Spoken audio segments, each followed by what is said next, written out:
Good morning students. आज हम लोग शुरू करते हैं चैप्टर नंबर 6 के न्यूमेरिकल्स। इसमें चैप्टर नंबर 6 के न्यूमेरिकल्स में हम लोग 11th न्यूमेरिकल्स को देखते हैं। मैंने पूरा क्वेश्चन नहीं लिखा है, बस ये समझो कि जो क्वेश्चन दिया गया वो मैं बोल देता हूँ कि एक ऑब्जेक्ट है जो जेड एक्सिस के अलोंग मूव कर रहा है, उस पर यह इतना फोर्स लगाया जाता है। अब कह रहा है कि इसी फोर्स के अंडर में इस ऑब्जेक्ट को 4 metre along Z axis move कराने में कितना वर्क डन होगा, ये आपको बताना है। तो सोल्यूशन लिखते हैं। देखो, work done is equal to क्या होता है, फोर्स इनटू डिस्प्लेसमेंट। सब में दिया गया है -i cap plus 2j cap plus 3k cap, सब में डायरेक्शन है डॉट। ये देखो, ये क्या है, 4 metre along Z axis. Z axis का मतलब k कैप के अलोंग, तो ये 4k कैप हो जाएगा। चूंकि ये न्यूटन में है, ये मीटर में है, इसलिए वर्क डन आपको जूल में मिलेगा। तो अब हम लोग इसको मल्टीप्लाई कर लेते हैं। देखो, i से किसी चीज़ का मल्टीप्लिकेशन है नहीं, यहाँ i वाला टर्म 0 है तो वो 0 हो जाएगा, प्लस j वाला भी 0 है। k को k से मल्टीप्लाई करते हैं, 3 4 जा 12, k डॉट k मतलब 1, तो ये हो जाएगा 12 joule. This is the work done required to move the object 4 meter along the z axis. Now we move to the next question, that is 6.12. इस क्वेश्चन की बात करते हैं। इस क्वेश्चन में दिया जा रहा है कि an electron and proton are detected in a cosmic ray experiment. The first with kinetic energy 10 kilo electron volt and the second with 100 kilo electron volt. Which is faster? अब देखो, यहाँ मैं डायरेक्ट लिख रहा हूँ, आपको सीधा सीधा क्वेश्चन लिख दे रहा हूँ। Kinetic energy of electron, kinetic energy of electron is equal to 100 kilo electron volt. और अगली चीज दिया है kinetic energy of proton is equal to, ये 10 किलो इलेक्ट्रॉन वोल्ट, और ये दिया है 100 किलो इलेक्ट्रॉन वोल्ट। अब देखो, आपको पता करना है विच इज फास्टर। यहाँ दोनों की वैल्यू दे दिया है, ये इलेक्ट्रॉन और प्रोटॉन की काइनेटिक एनर्जी दे दिया है। इस एनर्जी से उनके पास ये एनर्जी है। अब आपको बताना है कौन फास्टर है। अब देखो, मास भी दे दिया है, दिस इज फॉर इलेक्ट्रॉन, तो मास ऑफ इलेक्ट्रॉन दिया है 9.1 into 10 power -31 kg, and mass of proton is equal to 1.67 into 10 power -27 kg। ये दोनों दिया गया है। अब आपको पता करना है कि which one is faster, which one is faster। अब आपको ये बताना है। अब हम इसके सलूशन पर चलते हैं। अब आपको सलूशन में देखो, दोनों की बात हम लोग करते हैं कि कौन फास्टर है। फास्टर के लिए हम लोग बात कर लेते हैं वेलोसिटी की, जिसकी वेलोसिटी ज़्यादा होगी।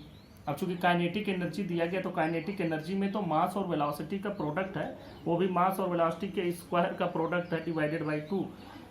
तो देखो, हम लोग एक रेशियो निकाल लेते हैं।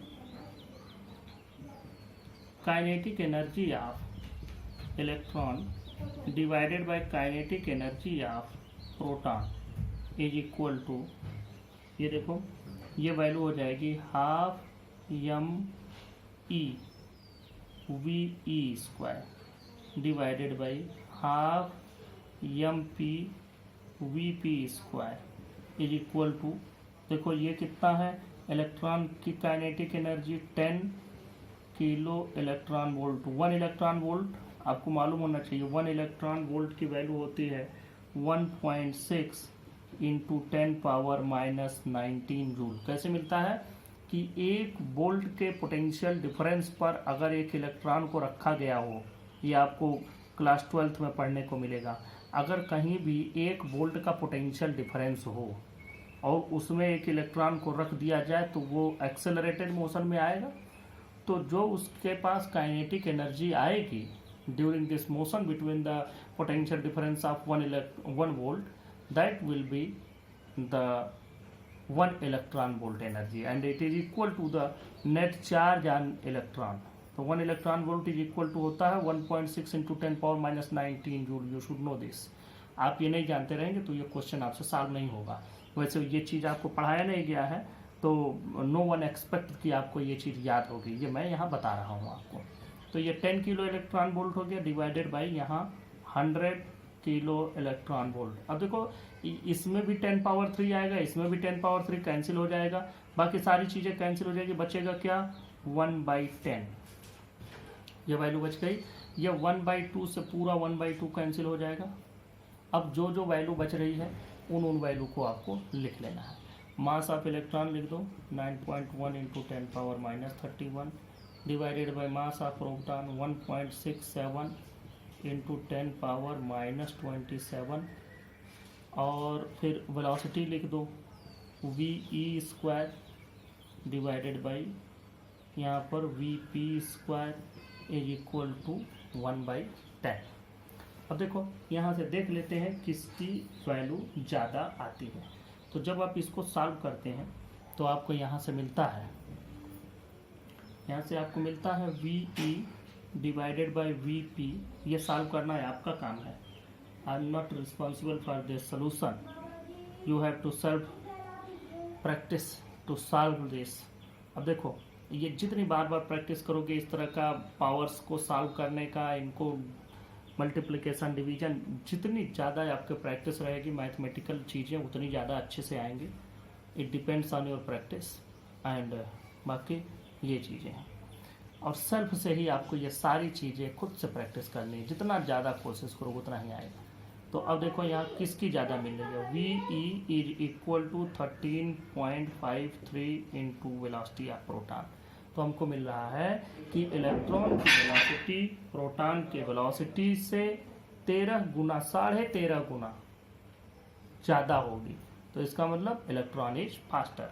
तो यहाँ लिख दो 10 electron is faster than proton, 10 electron is faster than proton. Now we move to the next question that is 6.13। Question number 13 देखो, इसमें यह कहा गया है a rain drop of radius 2 millimeter falls from a height of 500 meter above the ground. It falls with decreasing acceleration until at half its height it attains its maximum speed and moves with uniform speed thereafter. अब यहाँ तक की बात मैं पहले समझा दूं कि ये 500 मीटर की ऊंचाई पर है ग्राउंड से। ये ग्राउंड मान लो यहाँ से, तो यहाँ से इसकी हाइट है 500 मीटर। ये जब गिरा तो 250 मीटर तक ये डिक्रीजिंग एक्सेलरेशन से आया, मतलब एक्सेलरेशन घटता हुआ रहा। That is due to the air resistance. आपके बुक में लिखा भी है क्वेश्चन में। ये एयर रेजिस्टेंस की वजह से, जो एयर का इस पर रेजिस्टिव फोर्स लग रहा था उसकी वजह से स्पीड घटती रही। यहाँ आकर के इसने जो स्पीड पाई उसी स्पीड से फिर आगे उस कांस्टेंट स्पीड से मूव करता रहा। यहाँ के बाद स्पीड घटी बढ़ी नहीं, उसी स्पीड से ये मूव करता रहा और ग्राउंड पर जब पहुंच रहा है तो इसकी स्पीड है 10 मीटर पर सेकेंड। ये आगे दिया है क्वेश्चन में। अब मैं बताता हूँ। What is work done by gravitational force on drop in first and second half of its journey? मतलब इस 250 मीटर और इस लास्ट के 250 मीटर दोनों के लिए आपको बताना है what is the work done in each half. तो देखो वर्क डन की वैल्यू तो होती है work done is equal to force into displacement. इसमें कहीं ये तो बताया नहीं गया कि ये एक्सेलरेशन ये वो, और वो भी फोर्स इस पर कौन सा लग रहा है, gravitational force. Gravitational force very कर नहीं रहा है। तो जब ग्रेविटेशनल फोर्स वेरी नहीं कर रहा है तो इसका मतलब कि इस आधे के लिए और इस आधे के लिए दोनों के लिए वर्क डन की वैल्यू सेम होगी। तो वो बात हो गई, वो दोनों के लिए सेम होगी, वो अभी कैलकुलेट कर लेंगे, mgh के बराबर होगा what is work done by resistive force in the entire journey if its speed on reaching the ground is 10 metre per second. पूरी जर्नी में जो रजिस्टिव फोर्स है एयर का, जो इसके स्पीड को थोड़ा कम किया, उसने कितना वर्क डन किया ये भी आपको बताना है। तब जबकि ग्राउंड पर पहुंचने पर उसकी स्पीड हो जाती है 10 मीटर पर सेकेंड। तो अब हम लोग इसको सॉल्व करना शुरू करते हैं। पहले हम लोग लिखते हैं कि since gravitational force is not changing, ये चेंज नहीं हो रहा है, thus work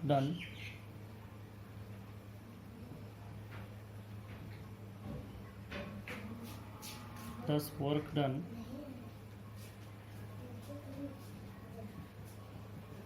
by gravitational force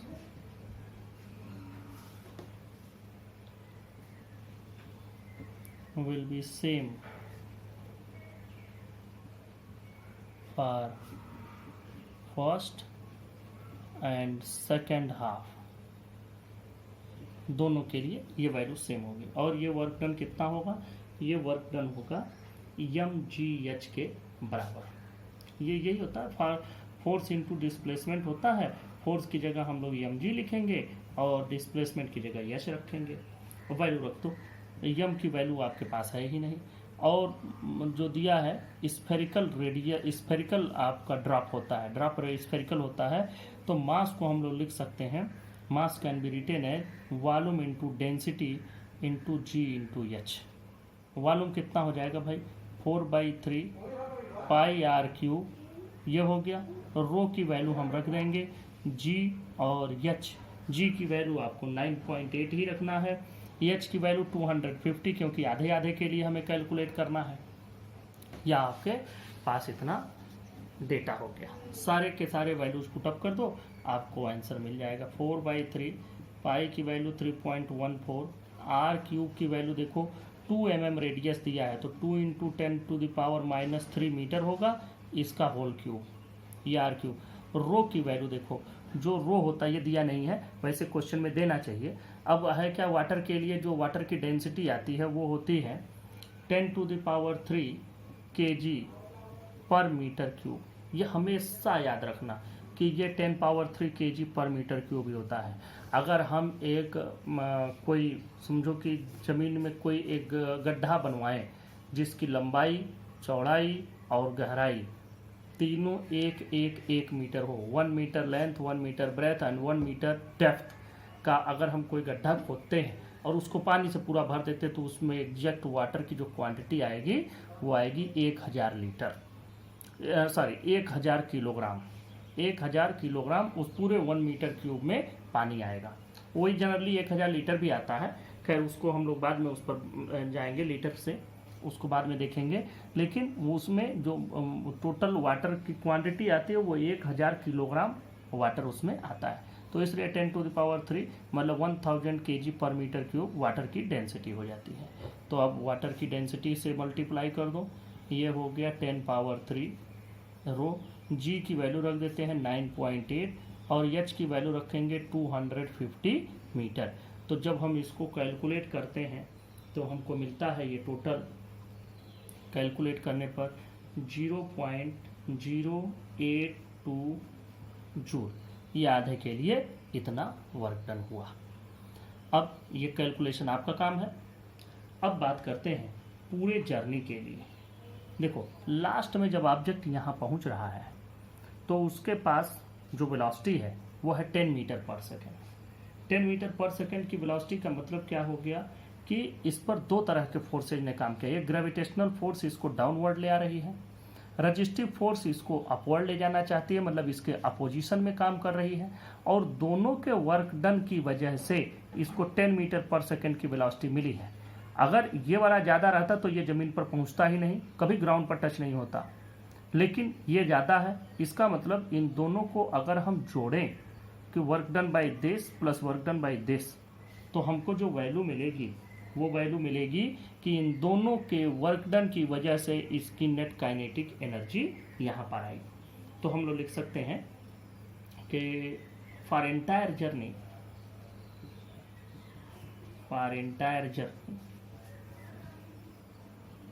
entire journey के लिए work done by gravitational force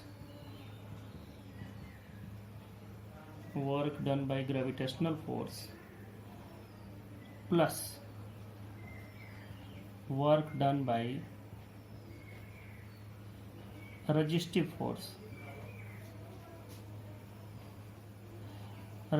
force is equal to net gain in kinetic energy is equal to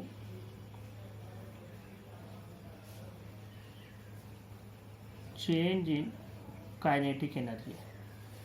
अब देखो, जब वो चलना शुरू किया तब तो वह रेस्ट में था, वहाँ तो कोई वेलोसिटी उसके पहले दी नहीं गई है। तो इसका मतलब कि जो टोटल वर्क डन होता है, ये वर्क एनर्जी थ्योरम यहाँ अप्लाई किया जा रहा है, net work done is equal to the net change in kinetic energy. तो अब देखो, नेट वर्क डन, ये work done by gravitational force WG कर देते हैं, plus work done by resistive force WR कर देते हैं, is equal to change in kinetic energy half mv², क्योंकि शुरुआत की काइनेटिक एनर्जी तो 0 थी और लास्ट में पहुंचते पहुंचते 10 मीटर पर सेकेंड मतलब हाफ mv² की वैल्यू हो गई।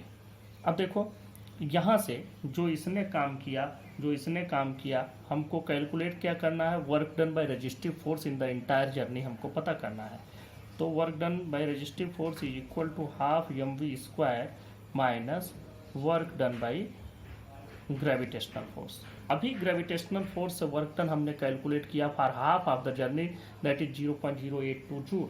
तो work done by resistive force entire journey क्या हो जाएगा, इसी का 2 टाइम्स हो जाएगा। ये इसी का 2 टाइम्स कर देंगे और उसमें से हम इसकी वैल्यू को डिडक्ट कर देंगे, देखते हैं क्या आता है। ये यम की जगह हमको क्या लिखना है, volume into density into v² minus, इसको अभी रख देते हैं 0.082 इंटू 2, ये वैल्यू आपको मिल जाएगी। अब देखो, इसको आप सॉल्व करें, ये वैल्यू आ जाएगी। v को लिख सकते हैं 4/3, वॉल्यूम को 4/3 पाई r³ इंटू रो, ये इंटू v², ये वेलोसिटी है, माइनस 0.164, इसको मल्टीप्लाई करोगे तो ये मिलेगा। अब जब हम यहाँ टोटल वैल्यू रखेंगे तो ये आ जाएगा 4/3 3.14 इंटू 2 इंटू 10 पावर -3, 2 mm है तो इतने क्यूब, इंटू रो की वैल्यू मैंने बताया 10 पावर 3 kg पर मीटर क्यूब। वेलोसिटी लास्ट में दिया गया है 10² माइनस 0.164। ये जो टोटल वैल्यू आपको मिलती है minus 0.1623 joule. This is work done by resistive force. अब ये निगेटिव आ गया, निगेटिव आने का क्या मतलब कि देखो, वर्क डन प्लस ये निगेटिव आने का मतलब हुआ कि ये हार गया, मतलब ये जो work done by gravitational force था वह भारी पड़ गया। अब देखो, यहाँ से ये काइनेटिक एनर्जी में से इसको घटाया गया है, work done by gravitational force. तो जब हमने इसको डिडक्ट किया है तो ये वाली चीज़ ज़्यादा रही होगी, तभी तो हमको ये निगेटिव में मिला है। इसका मतलब ये हो गया कि work done by resistive force is against the displacement, therefore it is with the negative sign. तो ये इसका आंसर हो गया। थोड़ा क्वेश्चन डिफिकल्ट था। नेक्स्ट क्वेश्चन देखो 6.15। A pump on ground pump up water to fill tank of volume 30 meter cube in 15 minutes. If the tank is 40 meter above the ground and efficiency of pump is 30%, how much electric power is consumed by the pump? बहुत बढ़िया बेहतरीन question है, आपको इसको समझना भी चाहिए कैसे लगाएंगे। देखो, सबसे पहले तो बात यह है कि कितना पावर चाहिए हमें इसमें। अब पहले एफिशिएंसी वाली बात ही भूल जाओ, हमें पहले ये समझना है कि इस 30 मीटर क्यूब के टैंक को भरने में क्या पावर हमको लगेगा। 15 मिनट में, क्योंकि टाइम भी दिया है ना 15 मिनट में भर। पहले तो इतने इसको भरने में कितना वर्क डन होगा, तो वर्क डन क्या हो जाएगा, फोर्स इंटू डिस्प्लेसमेंट। फोर्स क्या है, एम जी के अगेंस्ट आप पानी ले जाए, पानी ऊपर जा रहा है तो एम जी के अगेंस्ट जा रहा है, एम जी और एच। तो ये तो बात हो गई कि कितना वर्क डन हुआ, ये वर्क डन और M G H divided by ये 15 मिनट कर दोगे तो पावर मिल जाएगा। अब बात आती है कि ये एच भी दिया गया है, एम जी एच के लिए ये एच रख लेंगे। अब बात आती है कि एफिशिएंसी ऑफ पंप इज 30%। देखो एफिशिएंसी का मतलब होता है हमने कितना लिया और कितना काम किया, इन दोनों के रेशियो को हम लोग कहते हैं। तो एफिशिएंसी मैं आपको पहले ही बता दूं, what is efficiency. Efficiency is equal to output divided by input, इसी को हम लोग कहते हैं एफिशिएंसी। अगर परसेंट में दिया गया है तो इंटू 100 कर दो, ये वैल्यू हो जाएगी output by input into 100। Output क्या होगा, आउटपुट आप लोग ध्यान दें कि जो वर्क डन किया जाएगा, इनपुट जो जितना एनर्जी ली जाएगी। अब जनरली जितने भी आप स्कूटर, बाइक, ट्रेन, एरोप्लेन, जो भी आप इंजन कहीं भी देखते हैं, सभी इंजन में ये खास बात होती है कि वो जितनी एनर्जी कंज्यूम करते हैं एग्जैक्ट उतने का वर्क डन नहीं करते हैं, उनको कुछ न कुछ वेस्ट करना पड़ता है। वो आप लोग देखते होंगे हर जगह वेस्टेज होता है, और वो वेस्टेज सभी, आज तक कोई ऐसा इंजन नहीं बना जो 100% एफिशिएंट हो। कभी भी कोई इंजन ऐसा न बना है, भगवान जाने आगे। अब आप लोग भी साइंटिस्ट ही बनेंगे तो क्या बना लेंगे, ये तो नहीं कोई कह सकता, अब तक नहीं बना है। मतलब कि अगर 100 जूल एनर्जी कोई किसी से ले रहा है तो कभी उस पूरे 100 जूल को वर्क डन में कन्वर्ट नहीं कर पाता। जो आपका पेट्रोल इंजन होता है वो हम लोग अधिकतर पाते हैं कि वो 18% से लेकर के 12% टू 18% जनरली उसकी एफिशिएंसी होती है। कुछ नए जो इंजन आ रहे हैं 26% तक की एफिशिएंसी वाले आ रहे हैं। डीजल इंजन की एफिशिएंसी ज़्यादा होती है, लगभग 40% होती है। और जो आप ये देखते हैं पहले वाले जो इंजन थे जैसे स्टीम इंजन, उनकी एफिशिएंसी 12% ही होती थी। तो इस तरह से अब एफिशिएंसी 30% होने का क्या मतलब, 30% होने का मतलब ये है कि जो भी वो ले रहा है, अगर 100 जूल एनर्जी ले रहा है तो 30 जूल का वर्क डन कर रहा है, 70 जूल वेस्ट कर दे रहा है। तो जनरली सभी इंजन ऐसे ही काम करते हैं। सभी इंजन में आप देखो साइलेंसर लगा होता है, उससे कुछ न कुछ हीट वेस्ट होती है। तो ये तरीका है, वो आप लोग आगे पढ़ेंगे भी। फिलहाल हम एफिशिएंसी के फार्मूले पर आते हैं। तो अब पावर की बात आ रही है यहाँ पर, व्हाट इज पावर। तो एफिशिएंसी में आउटपुट पावर कर देंगे, डिवाइडेड बाय इनपुट पावर हो जाएगा और into 100। Output power divided by input power into 100। अब चूंकि एफिशिएंसी दी गई है, आपसे इनपुट पावर आपको कैलकुलेट करना है, आउटपुट पावर कैलकुलेट करना है, इनपुट पावर कितना दिया जाएगा, इलेक्ट्रिसिटी कितनी दी जाएगी वो आपको पता करना है। तो देखो इनपुट पावर की वैल्यू क्या हो जाएगी, input power is equal to output power divided by efficiency into 100, ये वैल्यू आएगी। अब आप आउटपुट पावर को क्या लिखेंगे, आउटपुट पावर हो जाएगा work done divided by time. Efficiency को आप लोग मान लें, एफिशिएंसी को कुछ सिंबल दे दो एफिशिएंसी का, एफिशिएंसी का सिंबल ईटा बना दो, जनरली इसी से रिप्रेजेंट करते हैं ईटा, या इतना खतरनाक सिंबल ना बनाओ, एफिशिएंसी को सिंपल ई लिखो। चलो ये एफिशिएंसी हो और इंटू 100, ये हो गया। अब वर्क डन का क्या लिखोगे, वर्क डन हो जाएगा फोर्स इंटू डिस्प्लेसमेंट, फोर्स है mg, डिस्प्लेसमेंट है h, divided by time into efficiency into 100। अब बस यही इनपुट पावर आपको कैलकुलेट करना है, इनपुट पावर। अब देखो यम की वैल्यू हमको नहीं मालूम है, तो हम क्या लिखेंगे, volume into density into GH divided by time into efficiency into 100। Volume कितना है भाई, है volume 30 metre cube.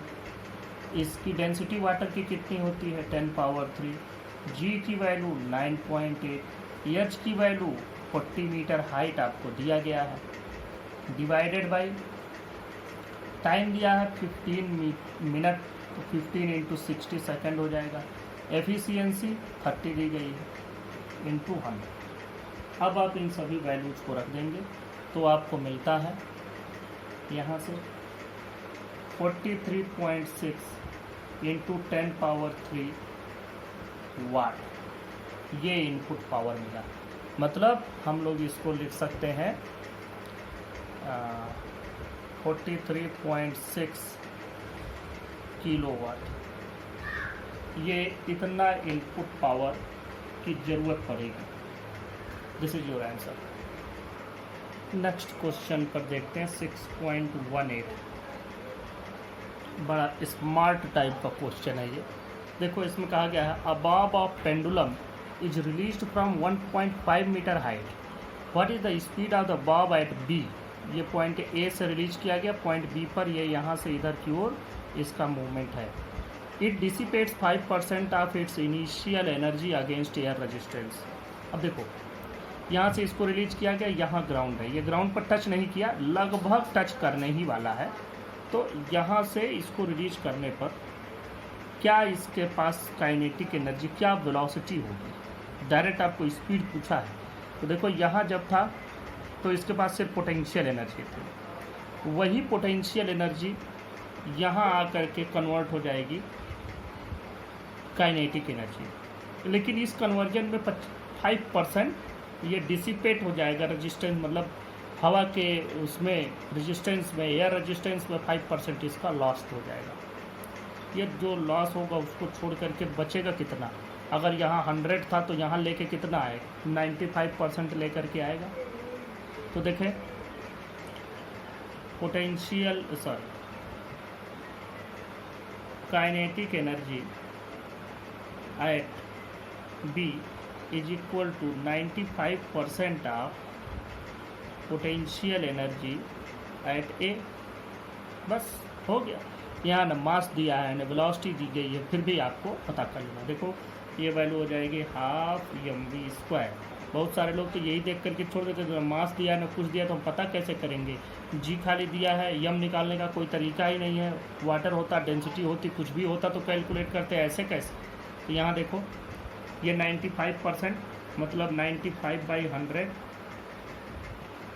Of mgh। लो मास यहीं कैंसिल हो गया। अब क्या बचा, अब बच गया v² की वैल्यू। v² की वैल्यू हो जाएगी 2 × 95/100 और इंटू g × h। सारी वैल्यूज पुटअप कर दें। 2 × 95/100, g की वैल्यू 9.8, h की वैल्यू देखो 1.5 मीटर। ये जब पूरा आप रखेंगे 295, 9.8, 1. सारी वैल्यू जब आप पुटअप करेंगे तो उसके बाद उन सब का स्क्वायर रूट लेना पड़ेगा। तो v इज इक्वल टू आपको मिलेगा 5.3 metre per second. Next question पर चलते हैं 28 question 6.20। A particle of mass 0.5 kg travels in a straight line with velocity v equal to ax⁴/2। तो भाई यार a इक्वल टू 5, ये a एक्सेलरेशन नहीं है, थोड़ा इससे कंफ्यूज ना होना। इसके लिए हम लोग इस पूरे सिंबल को ही बदल देते हैं, नाम दे दो इसको b। ये कोई ज़रूरी थोड़ा ज़बरदस्ती थोड़ा है कि हम a ही नाम रखें, b रखें। ये रख दिया। Find work done for displacement from x is equal to 0 to x is equal to 2 metre. देखो 0 से 2 मीटर आपको डिस्प्लेस करना है और जो वेलोसिटी है वो डिस्प्लेसमेंट के साथ बदल रही है। अगर वेलोसिटी बदल रही है तो हम जो फोर्स लगाएंगे वो भी बदलेगा। तो हमको जो भी यहाँ पर वर्क डन होगा that will B work done against under the variable force. अब यहाँ पर जब हम लोग इसको कैलकुलेट करेंगे तो हमें जो वर्क डन कैलकुलेट करना होगा f/dx, वो फार्मूला लगाएंगे हम लोग इंटीग्रेशन में। पहले हमको पहले तो हमको चाहिए कि what will be the force. Force की बात करते हैं फोर्स होता है F is equal to ma। ये क्वेश्चन इस पूरे चैप्टर का मुझे सबसे अच्छा क्वेश्चन लगता है, बहुत बढ़िया क्वेश्चन है। अब F is equal to m में m तो आपको दिया ही है, हम अभी पता कर लेंगे। एक्सेलरेशन नहीं है, एक्सेलरेशन की जगह पर हम क्या लिख सकते हैं, dv/dt। चलो ये भी रख देंगे, m इंटू d/dt। आप वेलोसिटी रखो, वेलोसिटी दिया है bx पावर 3/2। अब ध्यान दें, अगर ये डिफरेंशिएशन t के यहाँ t होता तब तो हम कर लेते, b तो कांस्टेंट है, उसकी वैल्यू दी गई है 5, उससे कोई मतलब नहीं है, ये तो हम लोग बाहर कर देंगे m इंटू बी और d/dt ऑफ x पावर 3/2। अब देखो ये अगर d/dx होता तब तो हम कर लेते, लेकिन यहाँ तो कुछ और है, तो हमको यहाँ वही ले आना पड़ेगा, हमें यहाँ dx करना पड़ेगा। कर देते हैं, F is equal to m into B की वैल्यू रख दो, क्या फायदा है, m इंटू 5। अब देखो हम dx कर देते हैं, और यहाँ पर क्या हो जाएगा, x पावर 3/2। लेकिन dx से डिवाइड किया तो dx से मल्टीप्लाई भी करो, और dt अपनी जगह पर ले आओ।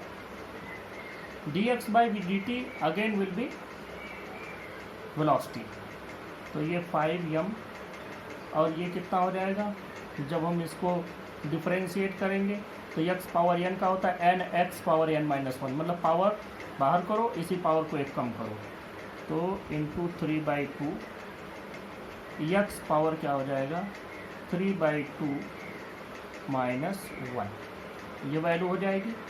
और dx/dt क्या हो जाएगा, वेलोसिटी वैल्यू अब और रख दो।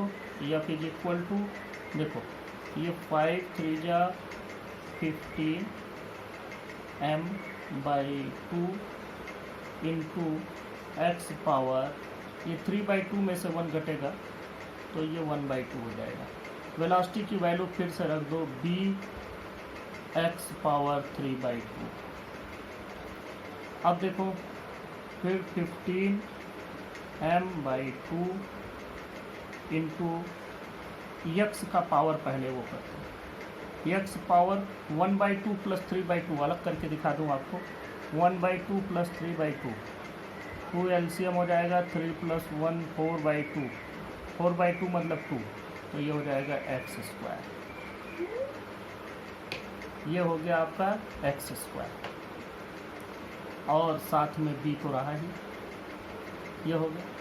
अब सभी वैल्यूज को आप रखें, 15 इंटू m की वैल्यू रखो 0.5 डिवाइडेड बाई 2 इंटू x² की वैल्यू आप रहने दें, x² ही, b की वैल्यू आपको दिया गया है 5। ये सभी वैल्यूज हमने पुटअप कर दी। जब ये सारी वैल्यूज आप पुटअप करेंगे तो आपको मिलेगा यहाँ पर, देखो ये 5 इंटू 5 वैल्यू हो जाएगी 2.5। 2.5 को जब 3 से 15 से मल्टीप्लाई करेंगे तो हमको वैल्यू मिल जाएगी 3। इसको करते हैं हम लोग, इसको पहले ही काटे पीटेंगे नहीं, जो आता है लिखते जाओ। 15 इंटू ये वैल्यू हो जाएगी 2.5 डिवाइडेड बाई 2 इंटू x², ये वैल्यू आपको मिली। अब हम लोग इसमें फोर्स जब हमको मिल गया तो अब वर्क डन कैलकुलेट कर लो। Work done will be integration of 0 to 2 F into dx। अब 0 to 2 हमने क्यों रखा, क्योंकि आपके क्वेश्चन में दिया गया for x is equal to 0 to x is equal to 2। अब इसमें वैल्यू आप रख दें 0 to 2, F की वैल्यू रखो 15 इंटू 2.5/2 इसके x² dx। ये सारी चीज़ें बाहर हो जाएंगी, सिर्फ x² को ही हमें करना है। 15 2.5/2 इंटीग्रेशन x² dx, ये 0 to 2। अब देखो वर्क डन की value 15 into 2.5 divided by 2, x square की वैल्यू हो जाएगी x cube divided by 3, 0 to 2। अब एक बार 2 रखेंगे, रखते हैं 15 इंटू 2.5 डिवाइडेड बाई 2, और ये देखें एक बार 2 पावर 3 डिवाइडेड बाई 3 माइनस 0। तो ये तो पूरा ख़त्म ही हो गया, जो बचा उसको लिखते हैं। अब ध्यान दें, work done is equal to 15 into 2.5 by 2 into 2 power 3 divided by 3। अब यहाँ पर हमने शुरुआत में ही कैंसिल वगैरह नहीं किया, जिससे यहाँ पर बहुत सारी चीज़ें कैंसिल हो जाए। आप लोग भी यही करें, कभी भी पूरी वैल्यूज को रखो नहीं, जब रख भी दो तो उसमें काटना पीटना सॉल्व करने की जरूरत तुरंत नहीं है, एकदम बिल्कुल लास्ट में करने की ज़रूरत है। अब इससे सॉल्व करोगे तो ये 4 टाइम्स कैंसिल हो जाएगा, ये 2 पावर एक पावर खत्म हो जाएगा, 2 स्क्वायर बचेगा मतलब 4, नीचे इसको कैंसिल कर दो, 3 5 जा, तो देखो क्या बचा, ये बचा 5 इंटू 2.5 इंटू यहाँ बचा 4। अब आप इसको जब पूरा मल्टीप्लाई करेंगे तो आपको वर्क डन की वैल्यू मिल जाएगी 50 joule. These are some numerical problems of chapter number 6. Now in the next term we will discuss some more numerical problems and we will start next chapter. Thank you.